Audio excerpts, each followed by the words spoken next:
La ville de Yumesh était un endroit tranquille où les gens menaient une vie simple, guidés par la foi et la tradition. Parmi les nombreuses églises de la ville, une se distinguait par-dessus tout, Divine Grace Ministry. L'église n'était pas juste un bâtiment, c'était un empire. Des milliers de personnes remplissaient les bancs chaque dimanche, désespérées d'espoir, de guérison et de miracles. Et au centre de tout cela se tenait un homme qui parlait avec la voix de Dieu. Du moins, c'est ce qu'il croyait. Le pasteur Emmanuel. Il était grand, avec une présence imposante et une voix qui donnait des frissons à ses fidèles. Ses costumes étaient toujours immaculés, son sourire rassurant pour la congrégation. Il n'était pas seulement un pasteur, il était un prophète, un père spirituel, un homme qui pouvait transformer leur souffrance en bénédiction. Il prêchait le feu et la damnation, chassant les démons d'un simple toucher.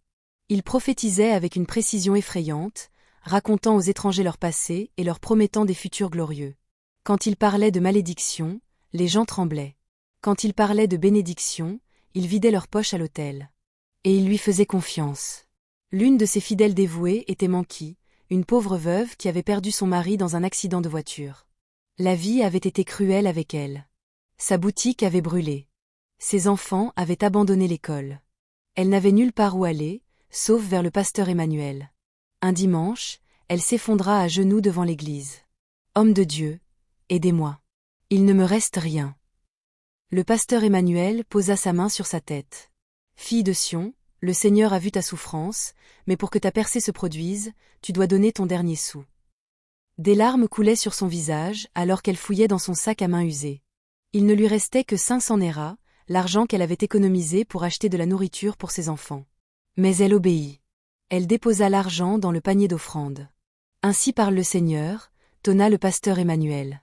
« Dans 7 jours, ta vie changera pour toujours. » L'église éclata en applaudissements. Les gens applaudissaient. Les gens pleuraient. Les gens croyaient. Manki quitta l'église avec un espoir renouvelé. Elle jeûna, pria et attendit son miracle. Mais 7 jours plus tard, rien ne se passa. Sa situation s'aggrava. Son propriétaire menaça de la mettre à la rue et ses enfants eurent faim. Pourtant, elle tint bon. « Peut-être que ma foi n'est pas assez forte, » se dit-elle. « Peut-être que je dois semer une autre graine. » Alors elle emprunta de l'argent et donna encore, et encore, et encore, jusqu'à ce qu'il ne lui reste plus rien. Les miracles à Divine Grace Ministry étaient légendaires. Les aveugles voyaient, les estropiés marchaient, les femmes stériles concevaient. Les témoignages affluaient chaque dimanche, attirant des foules encore plus grandes. Le pasteur avait une pièce spéciale dans son manoir où seuls quelques-uns étaient autorisés à entrer. Certains l'appelaient la salle de l'onction. D'autres chuchotaient que des choses terribles s'y passaient. Mais personne n'osait le questionner. Jusqu'au jour où une jeune femme nommée Sarah entra dans cette pièce. Et ce qu'elle y vécut allait tout changer. Les rumeurs sur la salle d'onction du pasteur Emmanuel se chuchotaient parmi les femmes de Divine Grace Ministry depuis des années. Personne ne parlait ouvertement de ce qui se passait derrière cette porte verrouillée. Mais celles qui y entraient en ressortaient toujours différentes. Certaines partaient en larmes, d'autres dans la confusion, et d'autres encore ne revenaient jamais du tout. Mais lorsque Sarah reçut une invitation pour la pièce, elle n'hésita pas. Sarah était une femme de 28 ans, belle et pleine de vie. Mais elle avait un problème. Elle était mariée depuis 6 ans sans enfant. Dans la culture hébraïque, la stérilité était une malédiction, et la famille de son mari avait commencé à le presser de prendre une autre épouse. Désespérée, elle chercha de l'aide auprès du seul homme qu'elle croyait avoir une connexion directe avec Dieu, le pasteur Emmanuel. Après un service du dimanche, Sarah resta derrière pour rencontrer le pasteur. Elle tomba à genoux devant lui, les larmes coulant sur son visage. « Homme de Dieu, j'ai prié et jeûné. J'ai fait tout ce que vous m'avez dit de faire. Pourtant, mon ventre reste vide. » Le pasteur Emmanuel posa une main sur sa tête et soupira profondément. Ses yeux étaient remplis de pitié. « Ma fille, dit-il, ta situation est spirituelle. L'ennemi a verrouillé ton ventre. Les médecins ne peuvent pas t'aider. La médecine ne peut pas te sauver. Seul le pouvoir de la délivrance peut briser cette malédiction. » Sarah hocha la tête avec empressement. « Dites-moi ce que je dois faire, pasteur. Je suis prête. » Il la regarda longuement, puis se pencha plus près. « Tu dois venir dans ma salle d'onction ce soir. Là, le Saint-Esprit descendra sur toi et les chaînes de la stérilité seront brisées. » Le cœur de Sarah tambourinait de peur et d'excitation. Elle avait déjà entendu parler de cette pièce, mais personne n'avait jamais expliqué ce qui s'y passait. Pourtant, Si c'était ce qu'il fallait pour avoir un enfant, elle était prête. Cette nuit-là, Sarah arriva au manoir du pasteur Emmanuel, un endroit que peu de gens avaient vu. Les murs étaient hauts, les portes gardées. Une servante la conduisit dans un long couloir éclairé par de faibles bougies. Au bout se trouvait une lourde porte en bois. « Le pasteur vous attend à l'intérieur », dit la servante, puis elle s'éloigna. Sarah hésita. Une sensation étrange s'installa dans son estomac, mais elle ravala sa peur et entra. La pièce n'était rien de ce à quoi elle s'attendait. Au lieu de croix et de Bible, d'étranges symboles étaient gravés sur les murs. Des bougies brûlaient dans des coins sombres, projetant des ombres inquiétantes. L'air était épais d'une odeur étrange, quelque chose de métallique, quelque chose qui ressemblait à du sang. Au centre de la pièce se trouvait le pasteur Emmanuel, vêtu d'une robe blanche, ses yeux brillant d'une lumière surnaturelle. « Bienvenue, ma fille », dit-il doucement. « Es-tu prête à recevoir ta bénédiction ?» La gorge de Sarah devint sèche. Quelque chose n'allait pas. Ce n'était pas une prière. C'était autre chose. Le pasteur Emmanuel se dirigea vers elle, tendant les mains. « Le Saint-Esprit exige un sacrifice », murmura-t-il. « Une connexion entre ton corps et le pouvoir de la délivrance. » Sarah se figea. « Que voulez-vous dire ?» Le pasteur sourit. « La malédiction qui pèse sur toi est forte, mais je porte l'onction. Pour briser la malédiction, tu dois coucher avec moi. C'est ainsi que la conception spirituelle se produit. » Le cœur de Sarah s'arrêta. Est-ce que c'était vraiment en train de se passer? Non, haletait-elle, reculant. Ce n'est pas bien. Ce n'est pas la voix de Dieu. Le visage du pasteur Emmanuel s'assombrit. Le gentil et doux prophète qu'elle avait connu avait disparu. Ses yeux devinrent froids, sa voix basse et dangereuse. « Doutes-tu de l'homme de Dieu ?» siffla-t-il. « Sais-tu combien de femmes stériles ont quitté cette pièce avec des enfants dans leur ventre ?» Sarah secoua la tête violemment. « C'est un mensonge. C'est le mal. » Elle se tourna pour courir, mais la porte était verrouillée. « Laissez-moi sortir », cria-t-elle. Mais le pasteur Emmanuel se contenta de sourire. « Tu es déjà ici, ma fille. Tu ne peux pas partir avant que le rituel ne soit terminé. » La terreur s'empara de Sarah. Elle courut vers la porte, frappant dessus, criant à l'aide. Mais personne ne vint. Personne n'entendait jamais les cris de la salle d'onction. Le pasteur Emmanuel se rapprocha, levant une étrange huile noire dans sa main. « Ne résiste pas, Sarah, » dit-il. « Si tu rejettes cette onction, ton ventre restera fermé pour toujours. » Sarah se retourna et vit un petit couteau sur une table voisine. Sans réfléchir, elle le saisit et le pointa sur lui. « Restez loin de moi », cria-t-elle. Pour la première fois, la confiance du pasteur Emmanuel vacilla. Il recula d'un pas, ses yeux se plissant. « Tu oses menacer un prophète. Je préfère mourir plutôt que de vous laisser me toucher. » Un silence tendu remplit la pièce. Puis, soudain, le pasteur Emmanuel se mit à rire. Un rire profond et effrayant qui fit frissonner Sarah. « Tu penses que tu peux m'arrêter ?» murmura-t-il. « Personne ne quitte cette pièce sans en payer le prix. » Puis les bougies vacillèrent. L'air devint plus froid et Sarah vit quelque chose bouger dans les ombres. Quelque chose d'inhumain. Une figure sombre aux yeux rouges et brillants émergea de derrière le pasteur, sa bouche s'étirant dans un sourire non naturel. Sarah hurla. Elle n'attendit pas de voir ce qui allait se passer ensuite, mais elle prit le couteau et le planta dans la serrure de la porte, la forçant à s'ouvrir. Elle courut aussi vite qu'elle le pouvait, sortant du manoir et dans les rues sombres. Derrière elle, elle pouvait entendre la voix du pasteur Emmanuel, remplie de rage et de quelque chose d'autre, quelque chose d'inhumain. Mais elle ne s'arrêta pas de courir. Elle courut jusqu'à ce que ses jambes lâchent, jusqu'à ce que ses poumons brûlent, jusqu'à ce qu'elle atteigne sa maison et s'y enferme. Pendant 3 jours, Sarah ne sortit pas de chez elle. Elle avait trop peur. Elle ne pouvait raconter à personne ce qui s'était passé. Qui la croirait?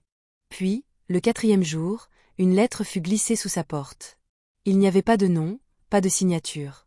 Seulement 6 mots écrits à l'encre rouge. « Tu vas regretter ce que tu as fait. » Le sang de Sarah se glaça. Elle avait échappé à la salle d'onction, mais elle n'était pas en sécurité. Sarah ne fut plus jamais la même après cette nuit-là. Elle mangeait à peine, dormait à peine. Chaque fois qu'elle fermait les yeux, elle voyait la figure sombre dans les ombres, les yeux rouges et brillants la fixant. Elle pouvait encore entendre la voix du pasteur Emmanuel résonner dans sa tête. « Tu ne peux pas échapper à l'onction, Sarah. » Elle n'avait raconté à personne ce qui s'était passé. Qui la croirait? Toute la ville vénérait le pasteur Emmanuel. C'était un homme de Dieu, un prophète. Les gens la traiteraient de menteuse, de folle, d'âme maudite essayant de ruiner l'Église. Alors elle souffrit en silence. Mais elle n'était pas la seule à souffrir. Divine Grace Ministry était construite sur des miracles. Chaque dimanche, l'Église était remplie de témoignages. Les malades étaient guéris. Les aveugles voyaient. Les estropiés marchaient. Les gens voyageaient depuis des villes lointaines, transportant leurs proches malades, désespérés de recevoir leur propre miracle. Mais ce qu'ils ne savaient pas, c'est que beaucoup de ces miracles étaient des mensonges. L'un des hommes les plus fiables du pasteur Emmanuel était le frère Caleb, le coordinateur des témoignages de l'Église.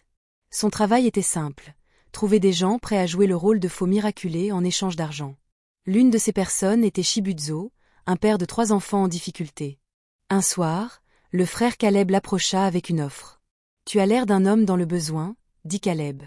Shibuzo soupira. « Mes enfants n'ont pas mangé depuis 2 jours. Il ne me reste rien. » Caleb sourit. « Le Seigneur t'a choisi pour un grand témoignage. Si tu obéis, tu seras récompensé. » Shibuzo fronça les sourcils. « Quel témoignage ?» Caleb se pencha. « Dimanche, tu entreras dans l'église en fauteuil roulant. Quand le pasteur priera pour toi, tu te lèveras et tu marcheras. » Le cœur de Shibuzo rata un battement. « Mais je ne suis pas estropié. » Le sourire de Caleb ne faiblit jamais. « Ça n'a pas d'importance. Les gens ont besoin de voir des miracles pour garder leur foi forte.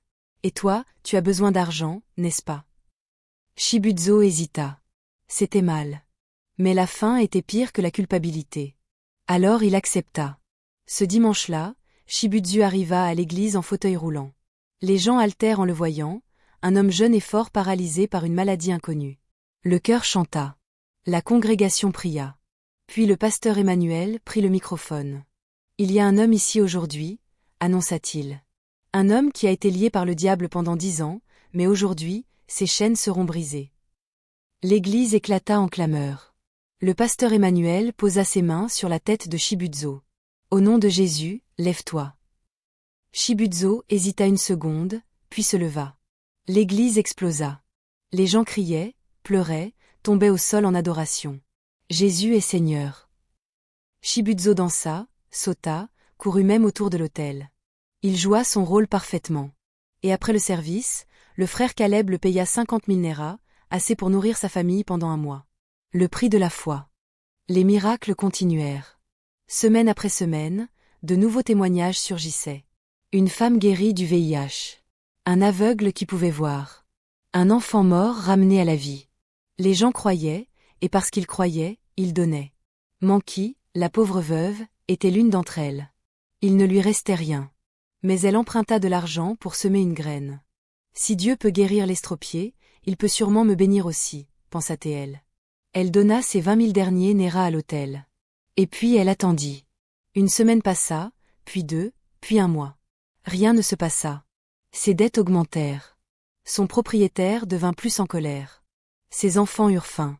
Mais quand elle s'approcha du pasteur pour de l'aide, sa réponse fut froide. « Le Seigneur agit de manière mystérieuse, ma fille, » dit-il. « Peut-être que tu n'as pas donné assez. » Des larmes remplirent ses yeux. « Mais pasteur, je n'ai plus rien. » Le pasteur Emmanuel soupira de façon dramatique. « Alors peut-être que le Seigneur n'a pas choisi de te bénir. » Et ce fut tout. Manki rentra chez elle ce jour-là avec le cœur brisé et le ventre vide. Elle avait cru. Elle avait sacrifié. Et elle avait tout perdu. Tout le monde n'était pas dupe. Une femme, sœur Grace, avait commencé à poser des questions. C'était une choriste dévouée, aimée par beaucoup dans l'église. Mais récemment, quelque chose ne tournait pas rond. Elle avait remarqué que les personnes qui témoignaient de miracles ne revenaient jamais. Elle avait vu les mêmes visages jouer le rôle de personnes différentes dans différents témoignages. Et quand elle essaya de parler à Shibuzo, l'homme qui avait été guéri, elle découvrit qu'il avait disparu. Personne ne savait où il était allé. Personne ne s'en souciait même. Un soir, elle rassembla son courage et alla voir le frère Caleb. « Je sais que les miracles sont faux, » dit-elle. « Pourquoi mentez-vous aux gens ?» Le visage du frère Caleb s'assombrit. « Faites attention, Grace. Certaines questions peuvent te tuer. » Elle déglutit difficilement. « Est-ce que le pasteur Emmanuel est au courant ?» Caleb rit amèrement. « Qui penses-tu a créé les miracles ?» Le sang de sœur Grace se glaça. Elle avait chanté dans le cœur d'un menteur, d'un imposteur, et elle devait le démasquer. Le dimanche suivant, elle prévoyait de tout révéler. Elle se tiendrait devant l'église et dirait la vérité. Mais elle n'en eut jamais l'occasion. Ce samedi soir-là, elle ne rentra pas chez elle. Sa famille chercha. Ils appelèrent. Ils attendirent. Mais sœur Grace ne fut plus jamais revue. Le lendemain de sa disparition, Sarah se réveilla pour trouver une autre lettre sous sa porte. Cette fois, le message était pire. Sœur Grace a posé trop de questions. Regarde où elle est maintenant. Fais attention, Sarah. Tu es la prochaine. Le souffle de Sarah se coupa. Sœur Grace avait disparu. Et maintenant il venait la chercher. La ville de Yumesh changeait. Les gens continuaient de se presser à Divine Grace Ministry chaque dimanche, applaudissaient et chantaient et donnaient leurs offrandes. Mais quelque chose était différent. Une ombre planait sur la congrégation. Des chuchotements de personnes disparues, de prières sans réponse et de miracles qui ne duraient jamais. Et pour Manki, la veuve qui avait tout donné, sa foi était sur le point d'être mise à l'épreuve de la pire des manières possibles. Manki avait autrefois été une femme de foi forte. Après la mort de son mari, elle s'était tournée vers l'Église, croyant les paroles du pasteur Emmanuel, « Donnez et Dieu vous bénira ». Elle donna et donna et donna. Maintenant, il ne lui restait plus rien. Ses dettes avaient augmenté. Son propriétaire, M. Okafor, avait finalement perdu patience. « Tu as jusqu'à vendredi », l'avertit-il. « Si tu ne paies pas ton loyer, toi et tes enfants dormiraient dans la rue. » Elle le supplia pour plus de temps. Mais il n'y avait aucune pitié dans ses yeux. Désespérée, elle retourna au seul endroit qu'elle croyait pouvoir l'aider, l'église.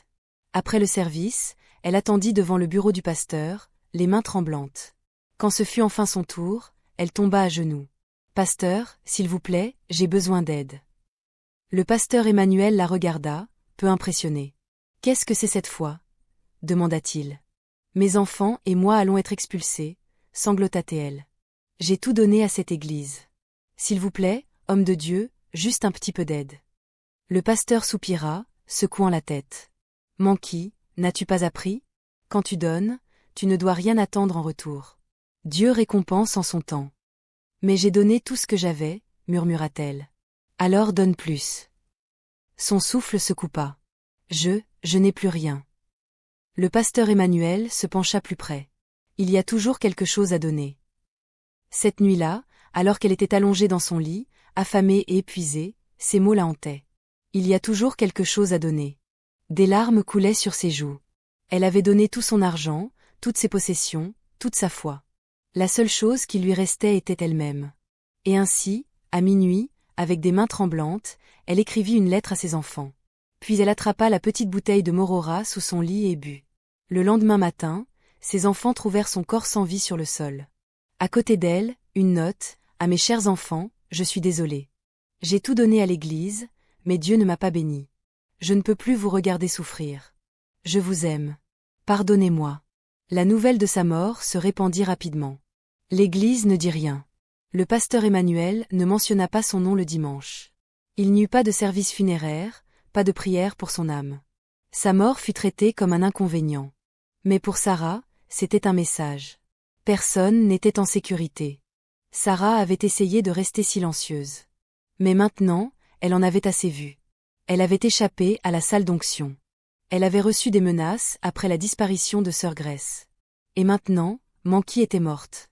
Elle ne pouvait plus l'ignorer. Elle devait exposer la vérité. Mais ce qu'elle ne savait pas, c'est que quelqu'un l'observait et qu'elle était sur le point de devenir la prochaine cible. La mort de Manki était un avertissement silencieux. L'Église l'ignora. Le pasteur Emmanuel n'en parla pas. Personne n'osait poser de questions, sauf une personne, Shinidu, le rebelle. Shinidu était différent de la plupart des membres de Divine Grace Ministry. Il était journaliste, un penseur perspicace qui avait toujours été méfiant à l'égard des miracles de l'Église. Il avait vu la peur de Sarah, entendu les chuchotements sur la disparition de sœur Grace, et maintenant Manki était morte. C'était trop pour l'ignorer. Alors il commença à enquêter, et ce qu'il découvrit lui coûterait la vie. Shinidu commença par se rendre chez Manki. Il parla à ses enfants. Ils ont dit que Dieu la bénirait, dit son fils aîné, Emma. Mais au lieu de cela, elle est morte de faim. Les mains de Shinidu se serrèrent en poing. L'Église lui avait tout volé, la laissant avec rien d'autre que le désespoir. Déterminé à trouver des preuves, il soudoya un employé de l'Église, un jeune homme fidèle nommé Ibuka, pour qu'il lui donne accès au dossier financier du pasteur Emmanuel. Ce qu'il trouva était choquant. L'Église avait collecté plus de 50 millions de Naira en dons au cours des 6 derniers mois seulement. Pourtant, rien de cet argent n'avait été utilisé pour aider les pauvres. Au lieu de cela, il avait été dépensé en voitures de luxe, en sécurité privée, en rituels d'onction mystérieux, en comptes bancaires secrets à l'étranger, et pire encore, en paiements faits à des individus inconnus après des miracles majeurs. Les miracles étaient mis en scène. Les témoignages étaient achetés. C'était une arnaque. Cette nuit-là, Chinidu rencontra Sarah en secret. « Tu avais raison, dit-il. Cet homme n'est pas un pasteur. C'est un imposteur, un criminel. » Sarah frissonna. « J'ai essayé de le dire aux gens, mais personne ne m'écoutera. »« Ils écouteront maintenant, » dit Chinidu fermement. « J'ai des preuves. Je publie l'histoire demain. » L'estomac de Sarah se tordit. « Tu penses qu'ils te laisseront le démasquer ?» Chinidu rit. « Que peuvent-ils faire? Me tuer? » Ni l'un ni l'autre ne savait à quel point ces mots étaient vrais. Le lendemain matin, Chinidu n'arriva jamais au travail. Son téléphone tombait directement sur la messagerie vocale. Son appartement était vide. Au début, les gens pensaient qu'il s'était caché. Mais 3 jours plus tard, son corps fut retrouvé dans la forêt. Sa gorge était tranchée. À côté de lui se trouvait une note écrite avec son propre sang, « Ne combat pas loin de Dieu ». La ville fut saisie par la peur. Les gens chuchotaient, mais personne ne parlait trop fort. Personne n'osait accuser le pasteur Emmanuel. Personne, sauf Sarah. Elle savait que le pasteur était derrière tout ça. Et maintenant, elle savait qu'elle était la prochaine. Cette nuit-là, elle trouva une autre lettre sous sa porte. « Tu as survécu à la salle d'onction, mais tu ne survivras pas à ce qui vient ensuite. » Sarah savait ce que cela signifiait. Elle avait 2 choix. 1. Fuir. 2. Se battre. Et elle avait déjà trop perdu pour fuir. Elle devait mettre fin à tout ça. Peu importe ce que cela lui coûterait, Sarah savait qu'elle n'avait plus beaucoup de temps. Chinidu était mort. Sœur Grace était disparue. Manki était partie. Elle avait essayé d'ignorer la vérité, d'oublier l'horreur de la salle d'onction, mais elle ne pouvait plus. Le pasteur Emmanuel était un meurtrier. Et elle était la prochaine sur sa liste. Mais il y avait encore un endroit qu'elle n'avait pas fouillé. Un secret qu'elle n'avait pas découvert. La plupart des gens à Divine Grace Ministry ne connaissaient qu'une seule femme comme épouse du pasteur, Mama Deborah. Elle était silencieuse, toujours assise à l'avant de l'église, toujours vêtue de dentelle blanche fluide. Elle ne parlait jamais de manière extravagante. Elle n'était jamais en désaccord avec le pasteur Emmanuel. Mais Sarah avait remarqué quelque chose d'étrange. Ses yeux. Ils étaient toujours rouges et gonflés, comme si elle avait pleuré pendant des années. Sarah décida de lui rendre visite. Au début, Mama Deborah refusa de parler. Elle resta assise sur le canapé à regarder le mur. Finalement, elle murmura « Tu devrais partir, ma fille, avant qu'il ne soit trop tard. » Le cœur de Sarah tambourina. « Mama Deborah, je sais que le pasteur fait des choses terribles. S'il vous plaît, aidez-moi. » La femme plus âgée la regarda pour la première fois. Et puis elle éclata en sanglots. « Il va te tuer, tout comme il a tué les autres. » Sarah frissonna. « Qui d'autre a-t-il tué ?» Les lèvres de personne dans l'église ne parlait de la première femme du pasteur Emmanuel, sœur Florence. C'était une belle femme, jeune et pleine de vie. Elle était sa préférée, celle qui se tenait à ses côtés lorsqu'il a construit l'église pour la première fois. Puis, une nuit, elle disparut. Les gens chuchotaient qu'elle s'était enfuie. Mais Mama Deborah connaissait la vérité. Elle a découvert, dit Mama Deborah, sa voix tremblante. Sarah se pencha en avant. Découvert quoi? Que le pouvoir du pasteur Emmanuel ne vient pas de Dieu. Un frisson parcourut l'échine de Sarah. Mama Deborah essuya ses larmes. Elle a essayé de le démasquer, et puis elle a disparu. Le cœur de Sarah battait la chamade. Où est-elle maintenant? Les yeux de Mama Deborah se remplirent de terreur. Enterrée sous l'église. Sarah se sentit mal. Un corps sous l'église, une femme morte, et personne ne s'était jamais posé de questions. Elle devait le voir de ses propres yeux. Cette nuit-là, elle se faufila dans l'église avec une lampe de poche. Elle se rendit à l'arrière de l'autel, là où se trouvaient les appartements privés du pasteur. Et c'est là qu'elle vit la trappe. Elle l'ouvrit et descendit dans l'obscurité. L'air était épais d'une odeur de sang et de mort. Sa lampe de poche vacilla sur les murs, révélant d'étranges symboles peints en rouge. Et puis elle vit la tombe, une fosse peu profonde au milieu de la pièce. Sarah s'agenouilla et commença à creuser. Ses doigts raclèrent quelque chose de dur, quelque chose de froid. Elle le sortit. Un crâne. Et à ce moment-là, la porte se referma derrière elle. La pièce fut soudainement remplie de voix chuchotantes. L'air devint glacial, et puis elle entendit sa voix. « Sarah, je t'avais prévenue. » Elle se retourna, et il était là. Le pasteur Emmanuel. Son visage était calme, mais ses yeux brûlaient d'un mal pur. « Maintenant, tu vas rejoindre les autres. » Le souffle de Sarah se coupa. Elle devait s'échapper. Elle devait survivre. Ou elle deviendrait juste une autre âme perdue enterrée sous l'église. Sarah était piégée. Elle avait découvert le terrible secret enterré sous Divine Grace Ministry, la tombe de la première femme du pasteur. Mais maintenant, la trappe s'était refermée derrière elle. Et le pasteur Emmanuel se tenait devant elle, ses yeux brûlants d'un mal au-delà de l'humain. « Tu n'aurais pas dû venir ici, Sarah. » Elle pouvait entendre le bruit des pas au-dessus, le murmure des voix. L'église était encore pleine de gens. Si elle criait, l'entendrait-il? Est-ce que quelqu'un l'aiderait? Ou se contenterait-il de continuer à chanter et à applaudir, ignorant qu'elle était sur le point de mourir sous leurs pieds? Le pasteur Emmanuel s'avança, sa robe blanche tachée de symboles rouges. « Tu penses que tu es la première à découvrir la vérité? » Sarah recula, son cœur battant la chamade. « Tu penses que tu es la première à essayer de m'arrêter? » Elle heurta le mur, piégée contre la pierre froide. « Tu ne quitteras pas cet endroit vivante. » D'un mouvement de poignet, les torchers de la pièce s'illuminèrent, projetant des ombres vacillantes sur la tombe. Et puis elle les vit, les autres, des figures en robe à capuche se tenant en cercle autour d'elle. Les anciens de l'Église, des hommes et des femmes avec qui elle avait prié, adoré, en qui elle avait eu confiance. Mais maintenant, ils se tenaient avec des couteaux à la main. Et Sarah comprit enfin, ce n'était pas juste une église. C'était une secte. Et elle était leur prochain sacrifice.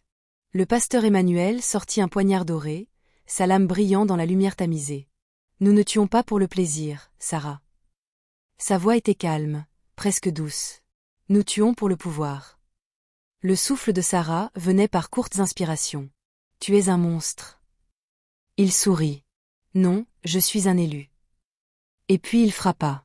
La lame trancha le bras de Sarah. La douleur explosa dans son corps. Elle hurla, tombant à genoux alors que le sang gouttait sur le sol de terre. Les anciens commencèrent à chanter, leur voix basse et étrange, remplissant la chambre souterraine d'un bourdonnement surnaturel. La vue de Sarah se troubla. Elle perdait trop de sang. Il lui restait quelques minutes, à moins qu'elle ne fasse quelque chose. Avec le reste de ses forces, la main de Sarah se referma sur une pierre lâche sur le sol.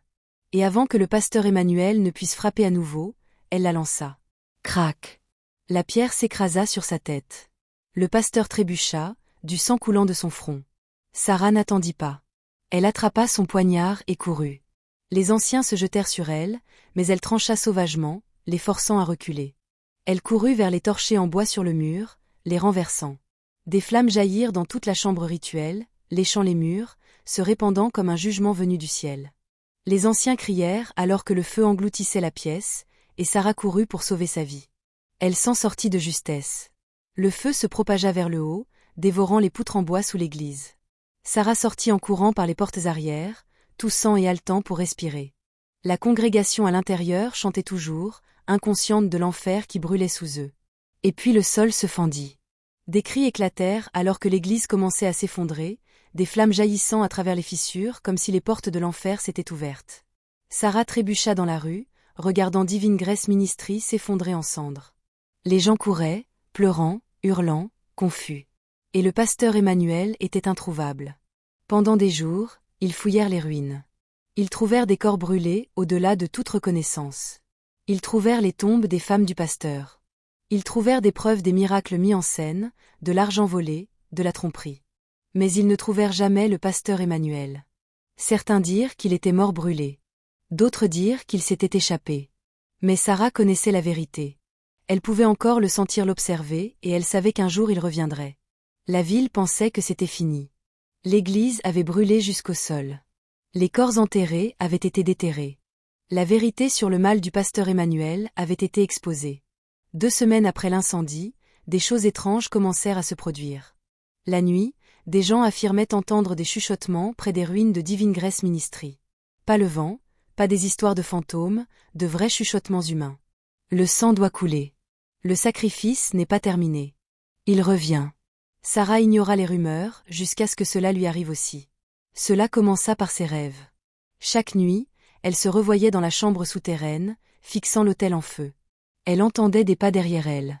Elle se retournait et il était là. Le pasteur Emmanuel, mais son visage était fondu, brûlé par le feu. Ses yeux n'étaient que des trous noirs. « Sarah, chuchotait-il, tu n'as pas terminé. » Elle se réveillait en haletant, trempée de sueur. Mais le pire, c'était la douleur. Chaque matin, quand elle se regardait dans le miroir, elle voyait de profondes égratignures rouges sur ses bras. Des marques qui n'étaient pas là avant. Comme si quelque chose la griffait pendant qu'elle dormait. Sarah n'était pas la seule à souffrir. Un par un, les anciens membres de l'Église commencèrent à se comporter étrangement. Mama Déborah, la femme du pasteur qui avait survécu, fut retrouvée marchant pieds nus dans les rues la nuit, marmonnant des prières vers le ciel. Ibuka, l'employé de l'église qui avait aidé Shinidu, fut aperçu assis devant les ruines, riant tout seul pendant des heures. Une jeune fille, Amara, se réveilla en hurlant une nuit, disant qu'elle avait vu le pasteur dans sa chambre. La peur de la ville grandit. Certains disaient que le pasteur n'était jamais mort. Certains disaient que son esprit errait encore, avide de vengeance. Et puis la première mort arriva. Ce fut Mama Déborah. On la retrouva dans sa petite maison, à genoux devant une bougie allumée. Ses lèvres étaient sèches, ses yeux grands ouverts dans une terreur éternelle. Sur le sol, à côté d'elle, se trouvait une Bible, ses pages imbibées de sang. Et sur son front, écrit avec quelque chose de sombre et d'épais, se trouvaient les mots « L'Église ne meurt jamais ». La ville explosa de panique. Et Sarah sut que ce n'était pas fini. Le mal avait survécu et cette fois, il ne s'arrêterait pas tant que chacun d'eux ne serait pas mort. Sarah était fatiguée d'avoir peur. Elle avait essayé de fuir. Elle avait essayé de se battre. Elle avait essayé d'ignorer les chuchotements, les cauchemars, les avertissements. Mais maintenant, Mama Déborah était morte. Et le message sur son front était clair. L'Église ne meurt jamais. Sarah devait mettre fin à tout ça. La ville entière était terrifiée. Personne n'osait plus s'approcher des ruines de Divine Grace Ministry. Les marchandes refusaient de passer devant. Le mal y vit toujours, chuchotait-elle. Les enfants racontaient des histoires de silhouettes sombres vues se déplaçant la nuit. Et le pire de tout, les anciens membres de l'Église avaient recommencé à se rassembler. Sarah les vit elle-même une nuit, debout près des restes calcinés de l'Église. Silencieux, toujours vêtus de blanc, leurs têtes inclinées comme s'ils priaient pour quelque chose ou quelqu'un. L'estomac de Sarah se tordit, car elle en reconnaissait certains. C'étaient des gens qui avaient tout perdu lorsque la vérité sur le pasteur avait été révélée. Maintenant, ils le voulaient de retour. Cette même nuit, une lune de sang se leva sur la ville. Une lueur rouge profonde remplit le ciel et les cris commencèrent. Sarah était chez elle quand elle entendit le premier. La voix d'une femme perçant l'air nocturne. Puis un autre et un autre, jusqu'à ce que toute la ville soit réveillée et en train de courir. Elle attrapa sa lampe de poche et se précipita dehors, et ce qu'elle vit lui glaça le sang. Des gens s'effondraient dans les rues, tremblant violemment. Certains d'entre eux criaient le nom du pasteur. Certains riaient comme des fous. Et certains chuchotaient des prières, du sang coulant de leurs yeux. Le cœur de Sarah tambourinait. Qu'est-ce qui se passe? Puis elle vit Ibuka. Le jeune employé de l'église se tenait au milieu de la rue, les yeux révulsés, ses lèvres bougeant dans une prière silencieuse. Sarah courut vers lui, le secouant. Ibuka, Ibuka, qu'est-ce qui ne va pas? Il leva lentement la tête et elle hurla parce que son visage n'était plus le sien. C'était celui du pasteur Emmanuel. Ibuka attrapa le poignet de Sarah. Sa poigne était glaciale. « Tu ne peux pas m'arrêter, Sarah. » Sa voix n'était pas la sienne. Elle était plus grave. Elle était démoniaque. C'était le pasteur Emmanuel. Le corps entier de Sarah tremblait. « Tu es mort. » Les lèvres d'Ibuka se tordirent en un sourire malsain. « Vraiment ?»